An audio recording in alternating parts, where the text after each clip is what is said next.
শেখ হাসিনার বিরুদ্ধে ২১,০০০ কোটি টাকা আত্মসাতের অভিযোগ, দুদকের অনুসন্ধান শুরু। এখন জানিয়ে দিব, অস্ট্রেলিয়ার ৬ মরদেহ পোড়ানোর ঘটনায় ৫ জনের বিরুদ্ধে পরোয়ানা। এবার জানিয়ে দিব, হস্তান্তরের ২ যুগ পর ট্রাম্প কেন পানাম খাল ফেরত চাইছে। এবং সর্বশেষ জানিয়ে দিব, গণহত্যার সঙ্গে জড়িতদের বিএমপিতে নেওয়া হবে না বলেছেন মির্জা ফখরুল। শেখ হাসিনার বিরুদ্ধে ২১,০০০ কোটি টাকা আত্মসাতের অভিযোগ, দুদকের অনুসন্ধান শুরু। সাবেক প্রধানমন্ত্রী শেখ হাসিনার বিরুদ্ধে ২১,০০০ কোটি টাকা আত্মসাতের অভিযোগে অনুসন্ধান শুরু করেছে দুর্নীতি দমন কমিশন দুদক। ক্ষমতার অপব্যবহার, প্রতারণা ও অনিয়ম ও দুর্নীতির মাধ্যমে আশ্রয়ন প্রকল্প, বাংলাদেশের অর্থনৈতিক অঞ্চল কৃতপক্ষ বেজা ও বাংলাদেশের রপ্তানি প্রক্রিয়াকরণ এলাকা কৃতপক্ষের বেপাজা প্রকল্প বাস্তবায়নের আড়ালে এ তথ্য আত্মসাতের অভিযোগ রয়েছে শেখ হাসিনার বিরুদ্ধে। আজ মঙ্গলবার ৮ প্রকল্পের তথ্য চেয়ে প্রধান উপদেষ্টার কার্যালয়ে চিঠি পাঠিয়েছে দুদক। দুদকের উপপরিচালক আখতারুল ইসলাম প্রথম আলোকে বিষয়টি জানিয়েছে। দুদক সূত্র জানায়, মিরসাই অর্থনৈতিক অঞ্চল, খয়রু স্কুল বিশেষ আশ্রয় প্রকল্প, আশ্রয়ন প্রকল্প ২, মিরসাই বেপাজা অর্থনৈতিক অঞ্চল, বঙ্গবন্ধু শেখ মুজিব শিল্পনগরের পানিশোধনাগার ও গভীর নলকূপ স্থাপন, মিরসরাইয়ে ভারতীয় অর্থনৈতিক অঞ্চল স্থাপন, বঙ্গবন্ধু শেখ মুজিব শিল্পনগর উন্নয়ন প্রকল্প, বঙ্গবন্ধু শেখ মুজিব শিল্পনগরের ২টি মডার্ন ফায়ার স্টেশন প্রকল্পে অনিয়ম ও দুর্নীতি রয়েছে। অস্ট্রেলিয়ায় ৬ মরদেহ পোড়ানোর ঘটনায় ৫ জনের বিরুদ্ধে পরোয়ানা। বৈষম্য বিরোধী আন্দোলন সময়ে অস্ট্রেলিয়ার ৬ জনের মরদেহ পোড়ানোর অভিযোগে দায়ের করা মামলায় সাবেক ঢাকা ১৯ আসনের সাবেক এমপি সাইফুল ইসলাম ও ৪ পুলিশ কর্মকর্তার বিরুদ্ধে গ্রেপ্তারি পরোয়ানা জারি করেছে ট্রাইব্যুনাল। মঙ্গলবার এ আদেশ দেন আন্তর্জাতিক অপরাধ ট্রাইব্যুনাল চেয়ারম্যান বিচারপতি মোহাম্মদ গোলাম মর্তুজা মজুমদারের নেতৃত্বে ৩ বিচারপতি বেঞ্চ। প্রসিকিউটরের আবেদনে পরিপ্রেক্ষিতে এ আদেশ দেওয়া হয়। প্রসিকিউশনের পক্ষে শুনানি করেন চিফ প্রসিকিউটর মোহাম্মদ তাজুল ইসলাম। সঙ্গে ছিলেন prosecutor Gazi M H Tamim, BM Sultan Mohammad, S M Moinul Karim ও শাইখ মহদি।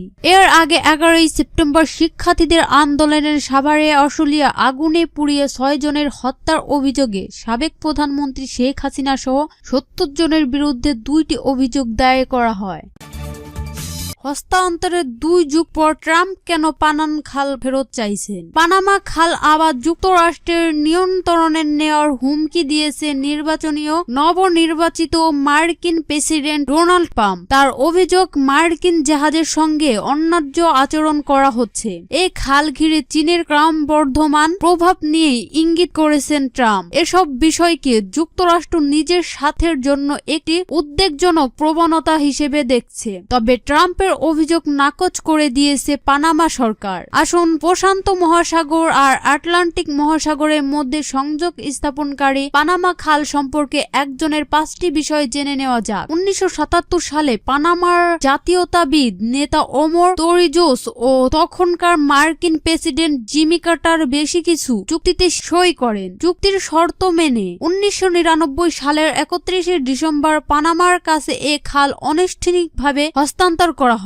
পানামা খালের দৈর্ঘ্য ৮০ কিলোমিটার বা প্রায় ৫০ মাইল। এটি পরিচালনা করে পানামা খাল কর্তৃপক্ষ, যা পানামার একটি সরকারি প্রতিষ্ঠান। মধ্য আমেরিকার দেশ পানামার সংবিধানে এ খালকে পানামা জাতির অবিচ্ছেদ্য ঐতিহ্য হিসেবে চিহ্নিত করা আছে। তবে এও বলা আছে, পানামা খাল বিশ্বের সব জাতির জাহাজ চালনের জন্য উন্মুক্ত থাকবে।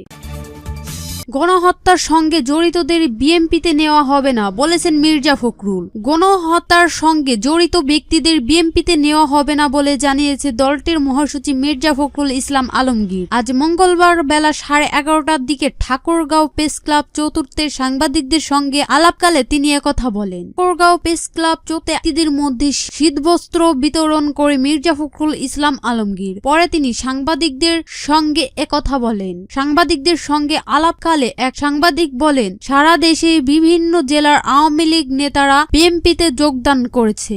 এই বিষয়ে বিএনপির মহাসচিবের কাছে জানতে চাই। তখন মির্জা বলেন, বিষয়টি আমার জানা নাই।